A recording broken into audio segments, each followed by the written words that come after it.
Senhor, obrigado por esse problema que nós tivemos agora com o computador. Exaltado sejas o teu nome. Muito, muito obrigado, porque o outro computador já estava ligado, apóstolos. Obrigado, Senhor. Muito, muito obrigado. Nós te agradecemos e exaltamos o teu santo e maravilhoso nome. Senhor, nós clamamos agora o fogo do Espírito Santo sobre este pequeno graveto, Pai, seco, esturricado, que nada tem para os outros gravetos verdes que aqui estão. Senhor, que todos nós sejamos agora inflamados pelo poder do Espírito Santo. Que a tua palavra seja pregada e traga vida e luz ao teu povo. Que a tua palavra venha consumir aquilo que em nós, ó Pai, não é para a eternidade. Que a tua palavra venha consumir em nós todas as coisas efêmeras, passageiras, todas as tribulações leves e momentâneas. Que no nome poderoso de Jesus, os nossos olhos te vejam nesse momento. Que o teu pregador, ó Pai amado, não fale de si, nem para si, mas do Senhor para o teu povo, para a glória do seu nome. Em nome de Jesus, repreendemos toda ação maligna contrária a este momento. E que a tua palavra venha produzir frutos, venha trazer vida ao teu povo, para a glória do seu nome. Em nome de Jesus. Amém. Ezequiel, capítulo 33, versículo 30. Quanto a ti, ó filho do homem, os filhos do teu povo falam de ti junto às paredes e nas portas das casas, e falam um com o outro, cada um a seu irmão, dizendo: Vinde, e peço-vos e ouvi qual seja a palavra que procede do Senhor. E eles vêm a ti, como o povo costumava vir, e se assentam diante de ti, como meu povo, e ouvem as tuas palavras, mas não as põem por obra, pois lisonjeiam com a sua boca, mas o seu coração segue a sua avareza. E eis que tu és para eles como uma canção de amores, de quem tem voz suave, e que bem tange, porque ouvem as tuas palavras, mas não as põem por obra. Mas, quando vier isto, eis que está para vir, então saberão que houve no meio deles um profeta. Amém. Podemos nos assentar, irmãos? É muito triste, irmãos, a situação em que estamos vivendo. Eu gostaria muito de pregar para os irmãos coisas que consolassem o coração de vocês de maneira muito mais pessoal, muito mais íntima, muito mais particular e muito mais egoísta também. Mas o Senhor não tem me chamado a isso. O Senhor não tem nos chamado. O Senhor tem me trazido palavras mais duras no sentido coletivo de igreja. Porque muitas coisas das nossas vidas dependem do mundo espiritual. E, na verdade, tudo depende do mundo espiritual. E tudo em nós depende do nosso Deus e do Senhor Jesus. Aleluia. Portanto, eu quero deixar apenas uma questão aqui no início. Tome cuidado com o que você assiste. Tome cuidado com o que você lê. Tudo aquilo que você assiste e lê, que mostra para você que é possível viver uma vida a qual você não precisa orar para conquistar as coisas, para conseguir, para avançar, para crescer.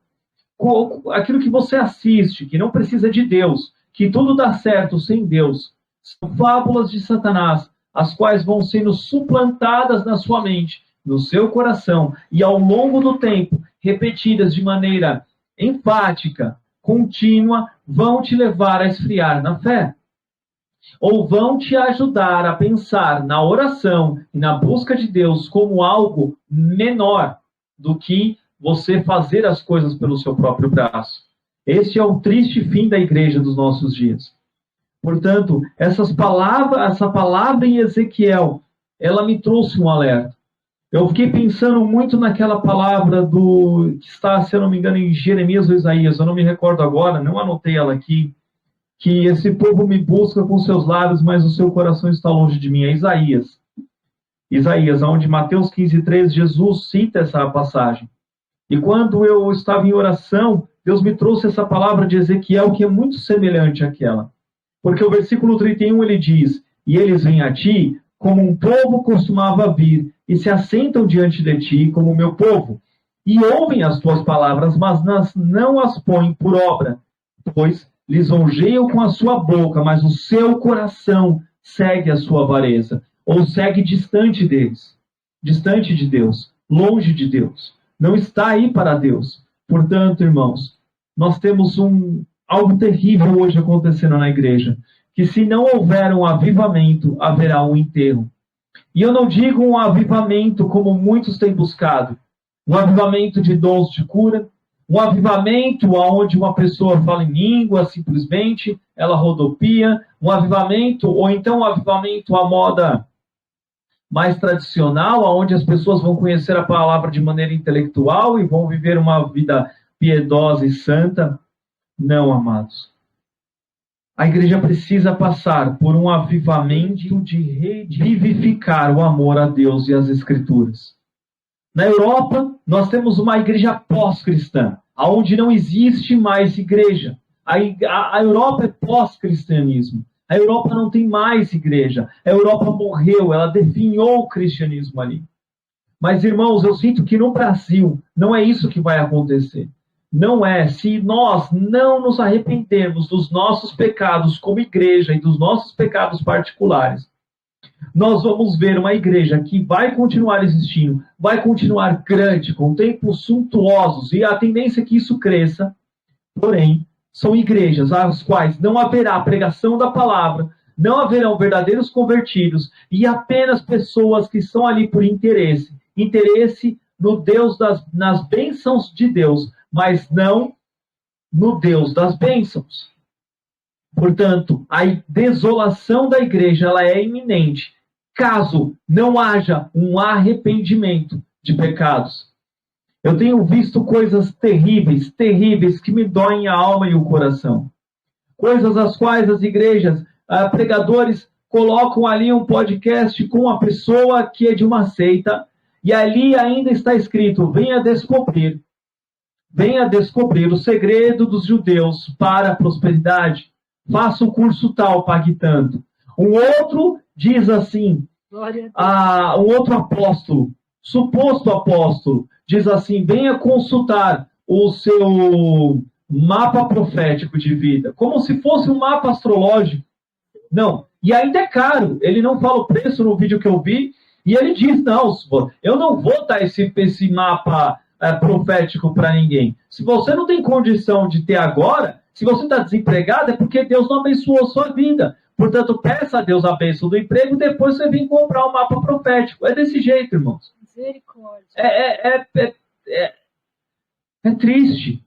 E eu fiquei orando essa semana e eu senti muita tristeza. Tenho clamado ao Senhor essa angústia. E Deus me trouxe exatamente essa questão. Se não houver um avivamento na igreja brasileira, haverá um incontestável enterro da mesma. Uma igreja que continuará existindo com templos grandes e luxuosos, cheios de encontros, mas sem uma busca genuína por Deus, e não vão encontrá-lo. Terão reuniões, entre aspas, abençoadas, mas nada passarão de apenas entusiasmos coletivos, breves, efêmeros.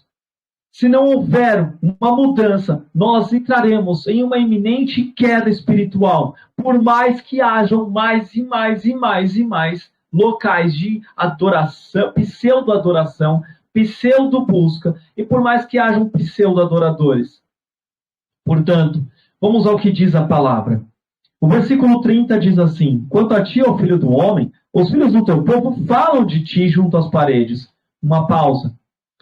O povo fala a respeito de ti junto às paredes, significa o quê? Que eles fofocavam a respeito do profeta. Eles falavam: olha, ele está falando que vai ter desolação em Jerusalém de novo. Ele está falando um monte de baboseira. Não liga para ele não. Deixa ele falar. Não levavam a sério aquilo que o profeta falava. Não levavam a sério. Achavam que o que ele falava era coisa da cabeça dele. Achavam que o que ele falava não fazia sentido. O povo já tinha saído de Jerusalém. Foram 3, se eu não me engano, foram 3 exílios, até realmente haver o exílio final.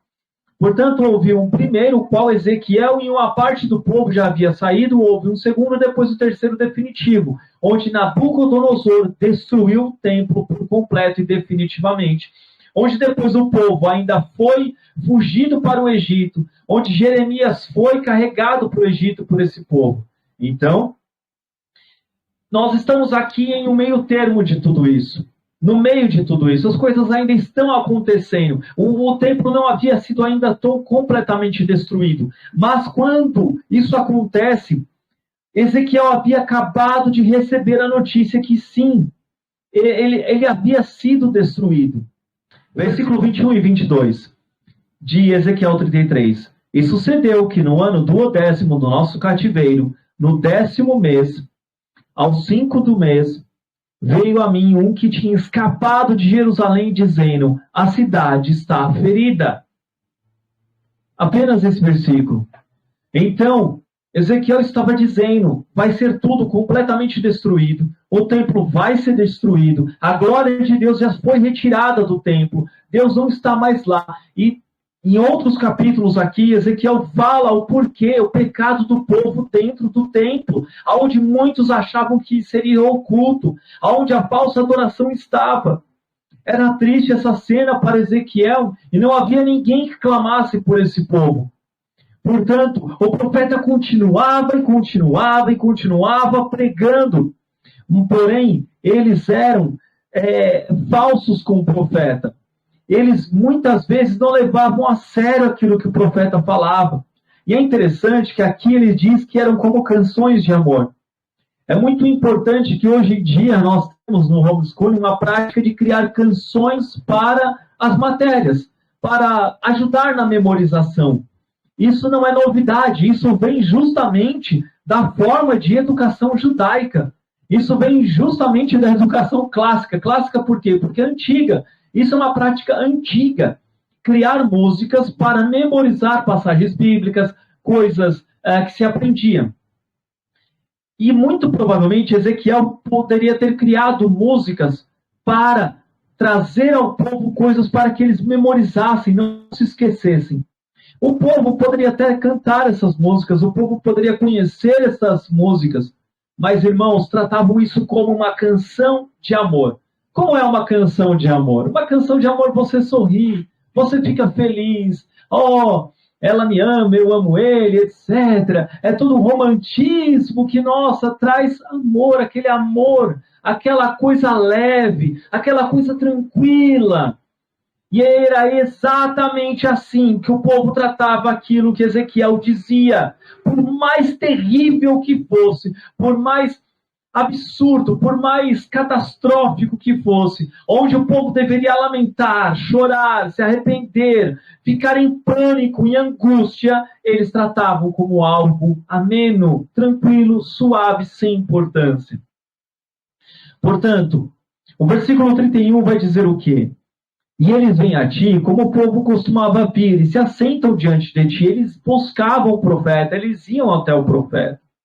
E eles diziam: como meu povo, aqui Deus está falando, e ouvem as tuas palavras, mas não as põem por obra.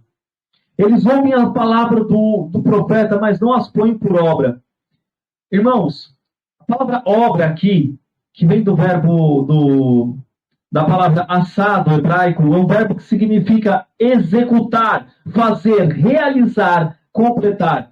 Este verbo hebraico, usado com frequência, comunica a noção central de levar a cabo uma atividade com um propósito distinto, uma obrigação moral ou um objetivo em vista.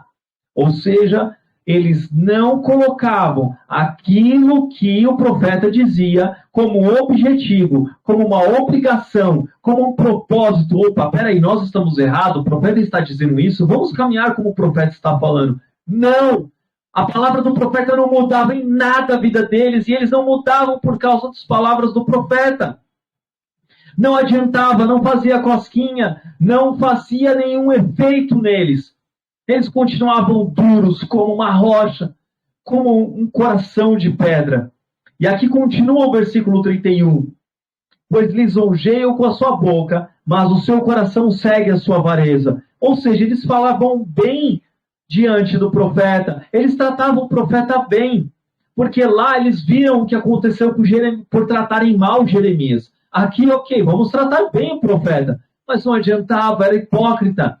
Eram com hipocrisia, não levavam a sério aquilo que ele falava. A gente trata bem o profeta, está tudo bem, a gente continua tendo as idolatrias, a gente continua pecando, a gente continua sem arrependimento, mas vamos tratar bem o profeta. Além do mais, tratar mal o profeta traz maldição. Mas o restante não.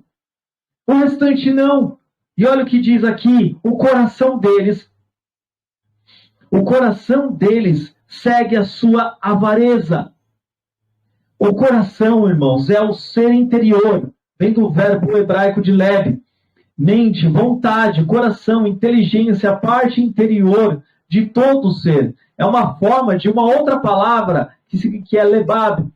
O uso original desta palavra descreve toda a disposição interior da pessoa que Deus pode discernir. Ou seja, é toda a disposição de um ser. A consciência é como o lugar dos desejos, o lugar das emoções, paixões, como o lugar da coragem. O coração deles, o ser deles por completo, aonde apenas Deus conhecia, estava ligado à avareza, que é beza, que significa pilhagem, ganho geralmente injusto, vantagem, lucro desonesto, adquirido por meio da violência. Ou seja, eles só queriam aquilo que fosse para eles. Eles não estavam mais interessados em como nação, crescer, fazer a vontade do Senhor, fazer aquilo que Deus os chamou para fazer. Portanto, e essa palavra avareza, beza, derivado de baza, é um verbo que significa cortar e obter por violência. Ou seja, o coração deles estava ligado à violência. Mas não é uma violência como nós podemos dizer, um batendo no outro. É um ganho por violência. É algo do tipo, me dá, senão eu te mato. Me dá, senão eu te destruo. É como, por exemplo, nós vemos hoje em dia. Muitos sonegam impostos, isso falta. Muitos roubam os impostos. Muitos políticos fazem essas coisas. Muitos grandes empresários. Muitos pequenos funcionários. Todos seguem a sua avareza. Todos seguem aquilo que é do seu coração. Agora, imaginem isso fazendo na casa de Deus. Imaginem isso na casa do Senhor. Imagina quantos negam a palavra pregada de arrependimento de pecados para dizer, olha, vai dar tudo certo na sua vida, fica tranquilo. Não, quem te viu lá embaixo vai te ver lá em cima, vai sentir a vergonha, você vai pisar, sua vitória tem sabor de mel. Fica tranquilo, calma, não, Deus vai te honrar, Deus vai te colocar lá em cima. Mas muitos não dizem, por que Deus te colocou lá embaixo? O que você fez?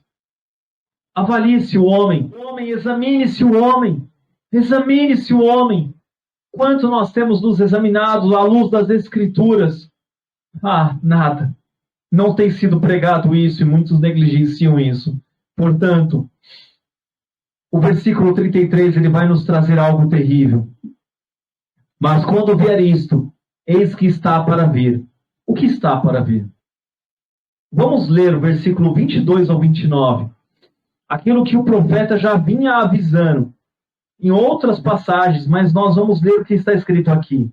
Aqui em Ezequiel 33, 22 a 29. Ora, a mão do Senhor estivera sobre mim pela tarde, antes que viesse o que tinha escapado. E ele abrira a minha boca antes que esse homem viesse ter comigo pela manhã. E abriu-se a minha boca e não fiquei mais calado. Então, veio a mim a palavra do Senhor, dizendo, filho do homem, os moradores destes lugares desertos da terra de Israel falam, dizendo, Abraão era um só e possuiu esta terra, mas nós somos muitos, esta terra nos foi dada em possessão. Dize-lhes, portanto, assim diz o Senhor Deus, comeis a carne com o sangue, e levantais os vossos olhos para os vossos ídolos, e derramais o sangue. Porventura, possuireis a terra?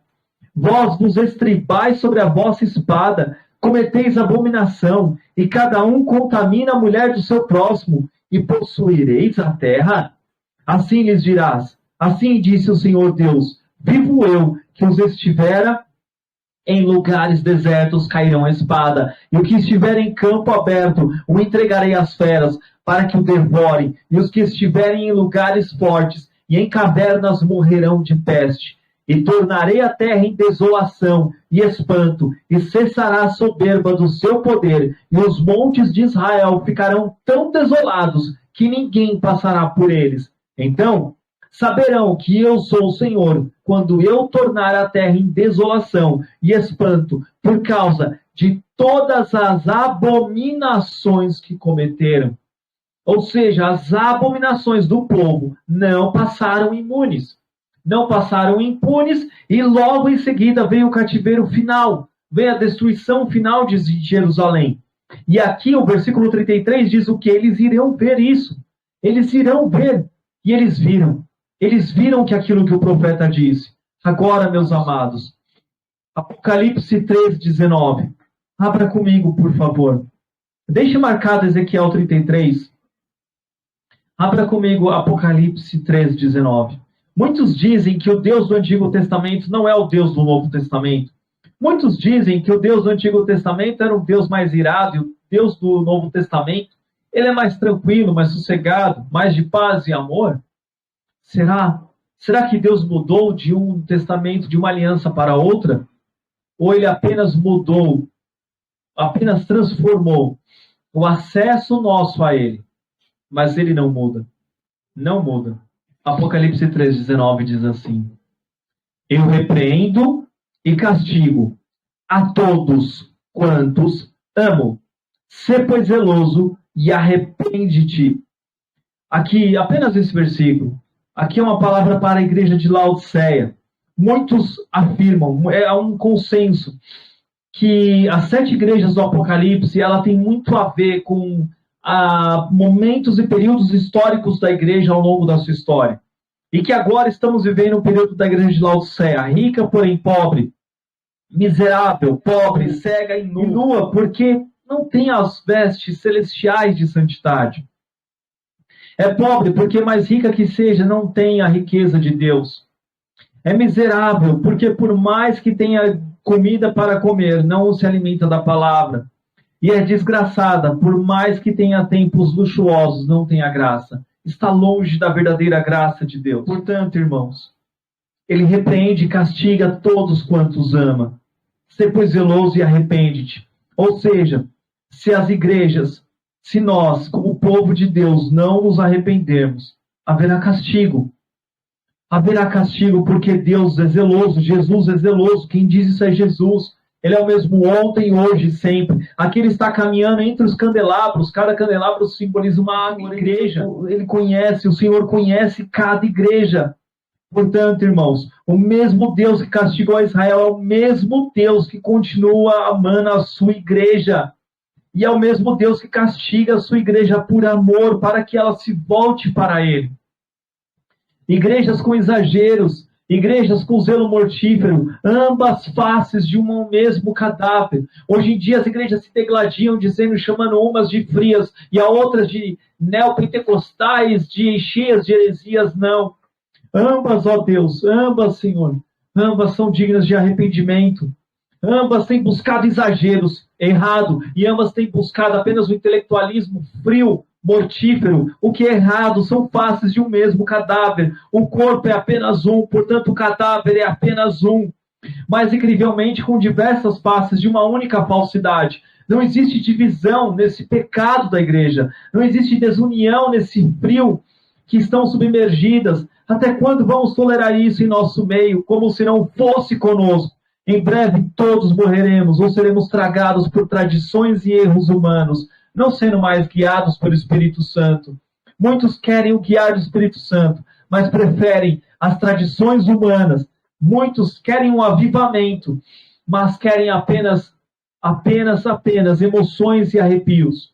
O avivamento da igreja brasileira não é mais uma questão denominacional ou de teologia pós-moderna, infantil, neopentecostal ou intelectual, mas é uma necessidade bíblica de sobrevivência. É uma igreja que tem sido enganada pelas canções de amor do mundo.